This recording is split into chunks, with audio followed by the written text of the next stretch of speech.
नमस्कार, बहुत स्वागत है आपका। मैं हूं आपके साथ सुमित शर्मा। उपचुनाव की तारीख की ही तरह प्रदेश में सीटों की संख्या भी लगातार बदल रही है। 24 सीटों से बढ़ते बढ़ते अब संख्या 27 पर पहुंच चुकी है। उपचुनाव से पहले दल बदल का दलदल प्रदेश की सियासत को लगातार मैला कर रहा है। कांग्रेस बीजेपी के बीच बयानों के बाउंसर चल रहे हैं। उपचुनाव से पहले ही सियासी रंग पूरे शबाब पर नजर आ रहा है। उपचुनाव से जुड़ी हर खबर, हर अपडेट लेकर हम हाजिर हैं हमारी अपनी खास पेशकश उपचुनाव का चक्रव्यूह में।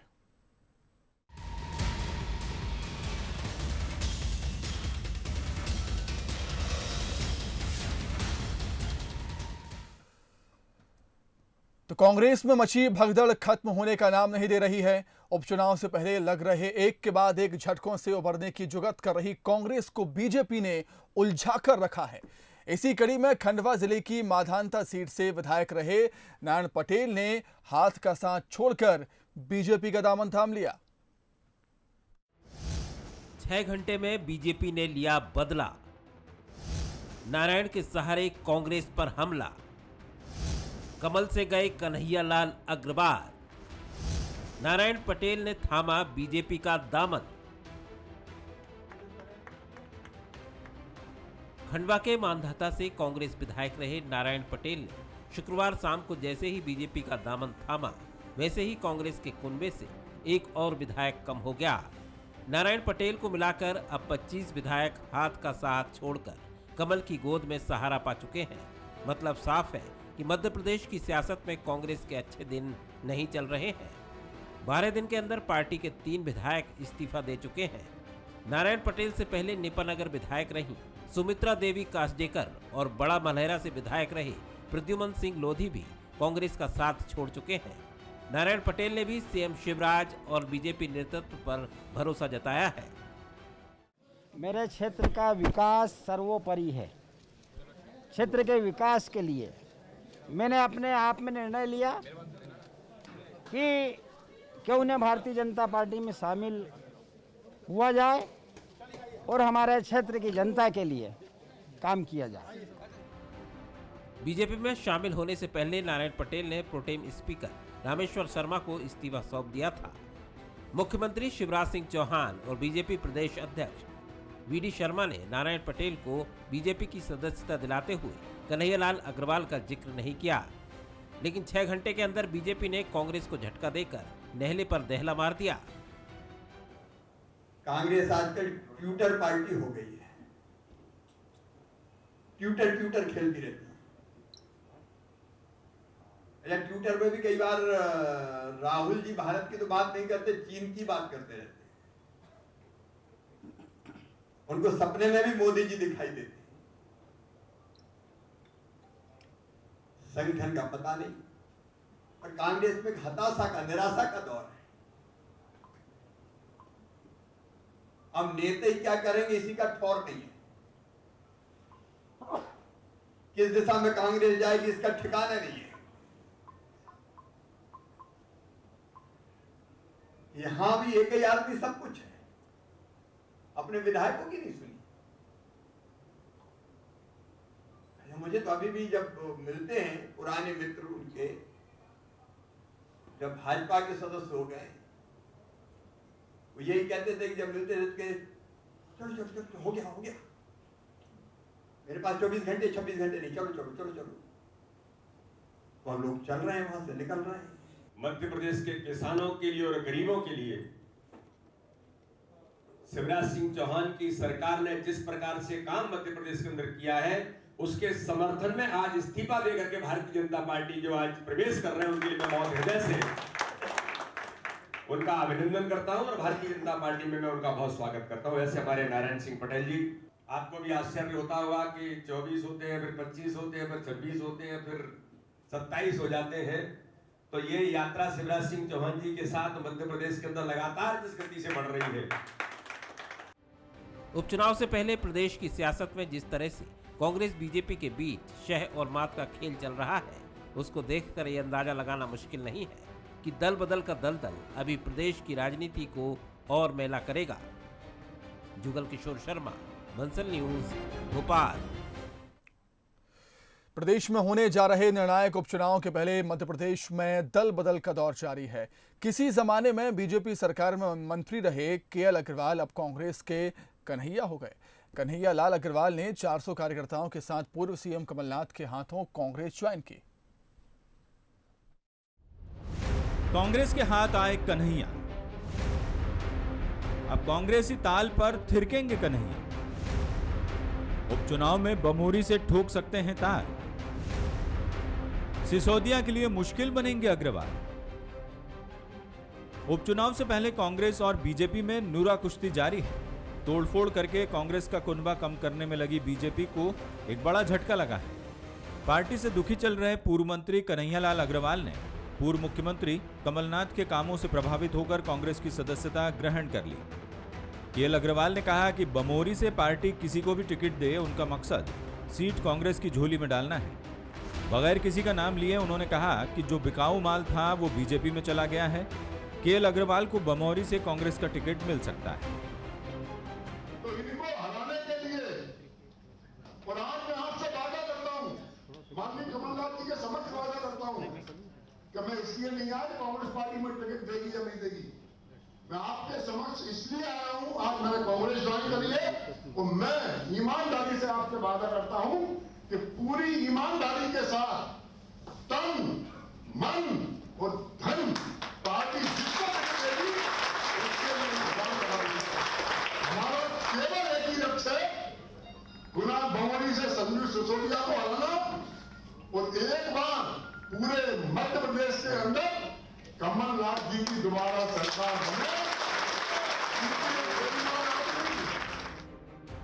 केएल अग्रवाल को कांग्रेस की सदस्यता दिलाने के बाद कमलनाथ ने खुलासा किया कि अग्रवाल ने उनसे कहा था कि उनका टारगेट बिकाऊ को हराना है। पूर्व मुख्यमंत्री ने कहा कि बीजेपी में अभी बहुत सारे लोग पार्टी से नाराज चल रहे हैं, लेकिन सामने नहीं आ रहे। उन्होंने कहा कि युवाओं का क्या होगा, ये हमारे सामने चुनौती है। कमलनाथ ने कहा कि बीजेपी केवल प्रचार की राजनीति कर रही है। उन्होंने ये भी कहा कि कांग्रेस ने किसानों का कर्ज माफ किया है, सभी का कर्ज माफ नहीं हो पाया, ये भी कमलनाथ ने स्वीकार किया। पूर्व मुख्यमंत्री ने इस मौके पर फिर से कहा कि सत्ता में वापस आएंगे तो सारे किसानों का कर्ज माफ करेंगे। मैंने इनसे पूछा था आपका लक्ष्य क्या है, आपका लक्ष्य क्या है? कहते ये बिकाऊ लोग जो हैं इनको घर बिठाने का मेरा लक्ष्य है। मैंने इन्हें आमंत्रित किया, आप आइए कांग्रेस में। बहुत सारे ऐसे लोग हैं जो सामने नहीं है पर पीछे से समझ रहे हैं और आप इसलिए आज ये आए हैं, अग्रवाल जी यहाँ आए हैं, कांग्रेस का तो साथ देंगे, कमलनाथ का साथ देंगे, पर इसलिए आप आए हैं कि आपने सच्चाई का साथ देने आप। कन्हैया लाल अग्रवाल का कांग्रेस में जाना बीजेपी के लिए बड़ा झटका है, लेकिन बीजेपी ऐसा नहीं मान रही। बीजेपी का कहना है कि कांग्रेस के पास किसी भी सीट पर उम्मीदवार नहीं बचे हैं, इसीलिए वो बीजेपी नेताओं को बहलाने फुसलाने का काम कर रही है। नगरीय प्रशासन मंत्री भूपेंद्र सिंह ने इस बात को जरूर माना कि बीजेपी को आत्ममंथन करने की जरूरत है। देखिए, कांग्रेस के पास वर्तमान में प्रत्याशियों की कमी है, प्रत्याशी उनको मिल नहीं रहे और इसलिए ये कोशिश कर रहे हैं कि भाजपा से तोड़ के लोगों को लाने की कोशिश वो कर रहे हैं। अब एक आध जगह कहीं हुआ है तो होगा, पर हम लोग अपने चुनाव की तैयारी में लगे हैं। क्यों हुए, क्या हुए, एक समीक्षा का विषय है। ज्योतिरादित्य सिंधिया समर्थक महेंद्र सिंह सिसोदिया के इस्तीफा देने के चलते बमोरी में उपचुनाव होना है। सिसोदिया वर्तमान में बीजेपी सरकार में मंत्री हैं। सिसोदिया को बीजेपी का टिकट मिलना तय है। पूर्व मंत्री जयवर्धन सिंह का दावा है कि हर सीट पर कांग्रेस की तैयारी पक्की है। जनता की सहानुभूति कांग्रेस के साथ है। उपचुनाव वाली हर सीट पर बीजेपी कार्यकर्ता परेशान हैं क्योंकि दल बदल करने वाले उनकी जगह लेने पहुंच चुके हैं। देखिए, वो तो जिस दिन कमलनाथ जी ने इस्तीफा दिया था उसी दिन से कमलनाथ जी लगातार हर एक उपचुनाव की सीट पर तैयारी कर रहे हैं। जनता की सहानुभूति भी कमलनाथ जी के साथ है और हम तो यही मान रहे हैं कि जो प्रति सीट पे हमारी तैयारी है, जो लोग सामने आ रहे हैं, और आप ये बात भी याद रखें, हर ऐसी उपचुनाव की सीट पर जो पुराने भाजपाई हैं वो भी परेशान हैं, वो भी त्रस्त हैं। सूत्रों के मुताबिक कांग्रेस ने उपचुनाव वाली सीटों पर सर्वे करवा लिया है, जिसमें बमोरी सीट पर लोगों ने केएल अग्रवाल को पहली वरीयता दी है। शायद यही वजह है कि कमलनाथ ने उनको कांग्रेस में शामिल कराया है। कन्हैया लाल अग्रवाल शिवराज सरकार में मंत्री रह चुके हैं। बताया जा रहा है कि अग्रवाल को कांग्रेस में शामिल कराने में पूर्व मुख्यमंत्री दिग्विजय सिंह ने महत्वपूर्ण भूमिका निभाई है। वासु चौरे, बंसल न्यूज, भोपाल। उपचुनाव के संग्राम में कांग्रेस हर पैतरा आजमा रही है। विधानसभा उपचुनाव में जीत हासिल करने के लिए 2018 के चुनाव की तर्ज पर मिनी वचन पत्र कांग्रेस जारी करेगी। इसके साथ ही कांग्रेस सभी सीटों के लिए अलग अलग वचन पत्र जारी करेगी। वहीं कांग्रेस की इस रणनीति पर बीजेपी तंज कस रही है। मिनी वचन पत्र बनेगा मास्टर स्ट्रोक। कांग्रेस फिर उड़ाएगी बीजेपी के होश। विधानसभा वार जारी होंगे वचन पत्र। क्या वचन से बंधेगा मतदाता का मन? विधानसभा उपचुनाव में कांग्रेस पूरे दमखम से उतरने के लिए तैयार है। मध्य प्रदेश कांग्रेस ने अब 2018 के चुनाव की तर्ज पर सभी सीटों के उपचुनाव के लिए मिनी वचन पत्र जारी करने का फैसला किया। इन सभी सीटों के स्थानीय मुद्दों पर एक वचन पत्र प्रदेश स्तर पर और फिर विधानसभा क्षेत्रों में वहां के लिए अलग अलग वचन पत्र जारी होंगे। कांग्रेस घोषणा पत्र को इस बार संकल्प पत्र नाम देगी।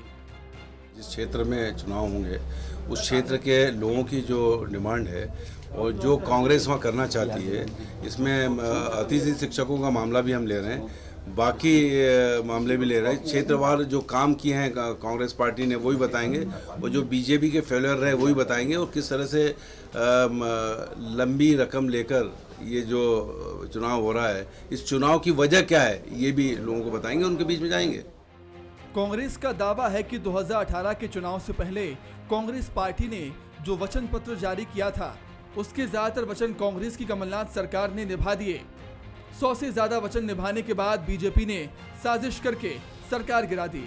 कांग्रेस का कहना है कि दोबारा सत्ता में आने के बाद संकल्प पत्र के वादों के साथ पुराने वचन पत्र के वादे भी पूरे किए जाएंगे। इसी कड़ी में कांग्रेस ने पूर्व की तरह अतिथि शिक्षक और अतिथि विद्वानों को नियमित करने का वादा किया। साथ ही स्थानीय स्तर पर सड़क निर्माण कार्य, पेयजल, सिंचाई, स्कूल, कॉलेज, रोजगार के अवसर देने समेत स्थानीय मुद्दों को घोषणा पत्र में शामिल किया जाएगा। पार्टी ने सभी विधानसभा क्षेत्रों से स्थानीय मुद्दों की जानकारी मंगाई है। कई विधानसभा सीटों से ये जानकारी मिल भी चुकी है, जिसके आधार पर अलग अलग संकल्प पत्र तैयार किए जा रहे हैं। बीजेपी कांग्रेस के संकल्प और वचन पत्र पर जमकर चुटकी ले रही है। बीजेपी का आरोप है कि वचन पूरे न होने और विकास न होने के चलते ही कांग्रेस विधायक पार्टी का साथ छोड़ रहे हैं। ऐसे में जनता कांग्रेस के इस वचन पत्र पर भरोसा नहीं करेगी। वक्त है बदलाव के साथ जब मध्य प्रदेश में कमलनाथ की सरकार आई तो आपने मध्य प्रदेश की जनता को 983 वचन दिए। आप तो कमलनाथ जी यह तक कहते थे कि मैं वादा नहीं करता, मैं संकल्प नहीं देता हूं, मैं मध्य प्रदेश की जनता से वचन देता हूं उनकी रक्षा करने के लिए। आपने 983 वचन दिए। 983 वचन एक झूठ का पुलिंदा साबित हुआ। मुझे लगता है कमलनाथ जी सत्ता पाने के लिए आपने 983 वचन झूठ बोले और आज फिर आपको ऐसा लगा जब आपके हाथ से सत्ता चली गई है, आप मिनी वचन पत्र लेके जनता काठ की आंडी एक बार चढ़ती है, बार बार नहीं। कमलनाथ जी, कांग्रेस 2018 की तर्ज पर उपचुनाव की जंग लड़ने की तैयारी कर रही है। तभी तो कर्ज माफी और अतिथि शिक्षक, अतिथि विद्वान कांग्रेस को याद आ रहे हैं। कांग्रेस के संकल्प और वचन पर जनता कितना भरोसा करेगी, ये तो चुनाव के बाद ही पता चल पाएगा। Bureau report, Bansal news. 2018 के विधानसभा चुनाव में वक्त है बदलाव का नारा देने वाली कांग्रेस अब उपचुनाव में भी उसी नारे के साथ मैदान में उतरेगी। किसान कर्जमाफी के साथ ही कांग्रेस कमलनाथ सरकार के कार्यकाल की उपलब्धियों को भी जनता के बीच ले जाने का काम कर रही है। वहीं उपचुनाव में कांग्रेस के पुराने फॉर्मूले पर बीजेपी तंज कस रही है। उपचुनाव में कांग्रेस को कमलनाथ का सहारा, फिर याद आया वक्त है बदलाव का नारा। 2018 की रणनीति पर कांग्रेस करेगी काम। बीजेपी ने संभाला कांग्रेस के खिलाफ मैदान। 2018 के विधानसभा चुनाव में बीजेपी के किले में सेंध लगाने के लिए कांग्रेस ने वक्त है बदलाव का नारा दिया था। कांग्रेस ने इसी नारे के साथ मध्य प्रदेश की सत्ता में 15 साल बाद वापसी की थी। हालांकि 15 महीने बाद ही प्रदेश में सियासी समीकरण बदले और कांग्रेस को सत्ता गंवानी पड़ी। अब बारी उपचुनाव की है। ऐसे में कांग्रेस को फिर वक्त है बदलाव का नारा याद आ गया है। कांग्रेस का कहना है कि जनता ने 2018 में कांग्रेस का साथ दिया था। ऐसे में उपचुनाव में अब यही नारा जनता की आवाज बनेगा। कांग्रेस को भरोसा है कि एक बार फिर बदलाव के साथ कांग्रेस सत्ता में वापसी करेगी। देखिए, कांग्रेस ने पहले एक नारे पे काम किया, तो चुनाव लड़ा था, वो था वक्त है बदलाव का। कांग्रेस आज भी उसी नारे पे कायम है। कांग्रेस ने अपने इस नारे को चरितार्थ भी किया था। कुछ सैकड़ों ऐसे काम थे जो वक्त है बदलाव के नारे के कुछ चरितार्थ करते हुए कांग्रेस सरकार ने पूरा किया। और आज भी कांग्रेस इस नारे पर ही चुनाव लड़ेगी। और आज ये नारा प्रदेश की जनता का हो चुका है, क्योंकि प्रदेश की जनता के मत का अपमान करके, प्रदेश की जनता के साथ धोखा करके, एन कोविड काल के समय जो भाजपा ने सरकार गिराई है, प्रदेश की जनता के साथ जो धोखा किया, अब प्रदेश की जनता बदलाव चाहती है और प्रदेश की जनता इसका उपचुनाव में जवाब देगी। और ये नारा कांग्रेस के साथ साथ प्रदेश की जनता का नारा भी हो गया है कि वक्त है बदलाव का। वहीं बीजेपी का कहना है कि कांग्रेस में आपसी गुटबाजी कभी खत्म नहीं होगी और उपचुनाव में भी बीजेपी ही जीत हासिल करेगी। बीजेपी का ये भी आरोप है कि उपचुनाव के बाद कांग्रेस में असली दंगल शुरू होगा। जो बदलाव का वक्त था वो तो बदल गया है। अब तो भारतीय जनता पार्टी मध्य प्रदेश के अंदर बदलाव लाना चाहती। कांग्रेस के बेचारे कमलनाथ जी की कठिनाई है कि उपचुनाव का भूत अगर माथे पे नहीं होता तो डोकरे बा अभी तक लौट गए होते दिल्ली। अब और मुझे लग रहा है कि वो सारा अपना दंड कमंडल जो है वो उपचुनाव की पराजय के बाद किसी ना किसी को विप्रवटु को सौंप कर वापस दिल्ली की यात्रा पे निकल जाएंगे। और अभी तो असली संघर्ष उपचुनाव के बाद होगा। उपचुनाव तो भारतीय जनता पार्टी जीत रही है। प्रदेश में होने वाले उपचुनाव बीजेपी और कांग्रेस दोनों ही राजनीतिक दलों का भविष्य तय करेंगे। सत्ता में वापसी के लिए कांग्रेस 2018 की रणनीति पर आगे बढ़ रही है। अब देखने वाली बात यह होगी कि कांग्रेस का नारा वक्त है बदलाव का क्या उपचुनाव में भी कांग्रेस की किस्मत बदलने वाला साबित होगा। पीयूष पारे, बंसल न्यूज, इंदौर। मुरैना जिले की जौरा विधानसभा में विधायक बनवारी लाल शर्मा के निधन के बाद उपचुनाव होना है। बनवारी लाल शर्मा के बेटे और भतीजे ने कांग्रेस छोड़ सिंधिया के साथ बीजेपी का दामन थाम लिया है। माना जा रहा है कि बीजेपी शर्मा परिवार से ही किसी को टिकट देगी। ऐसे में उपचुनाव में शर्मा परिवार के लिए नाक का सवाल हो सकता है। मुरैना जिले की जौरा सीट पर भी उपचुनाव होना है। कांग्रेस विधायक बनवारी लाल शर्मा के निधन से खाली हुई इस सीट पर कांग्रेस बीजेपी दोनों की नजर है। कांग्रेस बनवारी लाल शर्मा के परिवार के सदस्य को जौरा से टिकट देने का मन बना रही थी। कांग्रेस की कोशिश के बीच बनवारी लाल शर्मा के बेटे और भतीजे ने सिंधिया के साथ बीजेपी का दामन थाम लिया। उनके इस कदम के बाद कांग्रेस ने बनवारी लाल शर्मा के बेटे और भतीजे को पार्टी से निष्कासित कर दिया। ज्योतिराज सिंधिया जो कि बनवारी लाल शर्मा उनके खेमे से आते थे, तो उनके बेटे भी उनके साथ चले गए। लेकिन अब उनके जो बेटे बीजेपी में चले गए हैं, उनको कांग्रेस ने निष्कासित कर दिया है। वो इस समय निष्कासित हैं। इस स्थिति में बीजेपी अगर उनको टिकट देती है तो ठीक है, और बीजेपी टिकट भी देती है और चुनाव हार जाते हैं तो उनके लिए इससे शर्म की बात कोई नहीं होगी। इस बीच बीजेपी में गए सिंधिया समर्थकों को लेकर पार्टी में हर स्तर पर एक राय नजर आ रही है। पार्टी का कहना है कि विधायकी छोड़कर मंत्रिमंडल से त्यागपत्र देकर जो नेता बीजेपी में शामिल हुए हैं, उनका निर्णय राष्ट्रीय स्तर से लेकर प्रदेश स्तर तक हो चुका है। बनवारी लाल शर्मा का निधन इस विलय से पहले ही हो चुका था, इसलिए पार्टी उनके बेटे को टिकट देगी या नहीं, इस पर नए सिरे से विचार होगा। बीजेपी का कहना है कि कई और कार्यकर्ता काम कर रहे हैं। ऐसे में सर्वे में किसका नाम फाइनल होगा, ये फैसला पार्टी करेगी और इस निर्णय में ज्योतिरादित्य सिंधिया भी शामिल हैं। जो विधायकी छोड़ के जो मंत्रिमंडल से त्यागपत्र लेके जो लोग भारतीय जनता पार्टी में आए हैं, उनके बारे में तो राष्ट्रीय स्तर से लेकर प्रदेश स्तर तक निर्णय हो चुका है।